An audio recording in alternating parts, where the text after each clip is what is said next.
New ಕ್ಯಾಲಿಡೋನಿಯಾದ ದ್ವೀಪಕ್ಕೆ ದಟ್ಟ ಕಾಡಿನಲ್ಲಿ ವಾಸಿಸುವ ಹಕ್ಕಿ ಕಾಗು ಹಾರುವ ಪ್ರಯತ್ನ ಮಾಡದ ಹಕ್ಕಿಯಾಗಿದೆ. ಉದ್ದ ಕಾಲಿನ ಬೂದು ಬಣ್ಣದ ಈ ಹಕ್ಕಿ ಕಾಡಿನಲ್ಲಿ ಯಾರಿಗೂ ಕಾಣದಂತೆ ಲಕ್ಷಾಂತರ ವರ್ಷಗಳಿಂದ ಅಡಗಿಕೊಂಡು ಬದುಕುತ್ತಿದೆ. ಆದ್ದರಿಂದ ಕ್ಯಾಲಿಡೋನಿಯಾದ ಮೂಲ ನಿವಾಸಿಗಳು ಇದನ್ನು ಕಾಡಿನ ದೆವ್ವ ಎಂದು ಕರೆಯುವುದೂ ಇದೆ. ಇದರ ಸಹಜ ತಲೆ ತುರಾಯಿಯು ಹಕ್ಕಿ ಕೆರಳಿದೆಯೇನೋ ಎಂಬ ನೋಟ ನೀಡುತ್ತದೆ. ಆದರೆ ಅದು ಇರುವುದೇ ಹಾಗೆ. ದಟ್ಟ ಕಾಡಿನ ವಾಸಿಯಾದ ಇದು ಕೀಟಗಳು, ಬಸವನ ಹುಳುಗಳು, ಸಣ್ಣ ಹಲ್ಲಿಗಳನ್ನು ಆಹಾರವಾಗಿಸಿಕೊಂಡಿದೆ. ಈ ಹಕ್ಕಿಯನ್ನು ಕಾಡು ಬೆಕ್ಕುಗಳು ಬೇಟೆಯಾಡುತ್ತದೆ. ಇತ್ತೀಚೆಗೆ ವಿಶಿಷ್ಟ ಕಾಗು ಹಕ್ಕಿ ನಿರ್ವಂಶದಂಚಿನಲ್ಲಿದೆ. 600ರಿಂದ 1000ದಷ್ಟು ಮಾತ್ರ ಉಳಿದಿದೆ ಎಂದು ಹೇಳಲಾಗಿದೆ. ವಿಜ್ಞಾನಿಗಳು ಇದನ್ನು ಸಾಕಿ ಬೆಳೆಸುವ ಪ್ರಯತ್ನದಲ್ಲಿ ತೊಡಗಿದ್ದಾರೆ.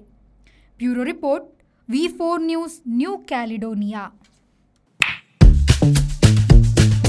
Thank you. Ajanta Business Center provides comfortable space where work gets done with more ease. A friendly environment means less of stress, more of teamwork. Sir?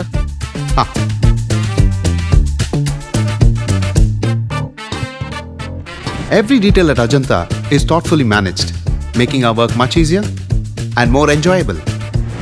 When employees work in harmony, it creates an environment where everyone thrives, allowing us to achieve the best of work with maximum effectiveness.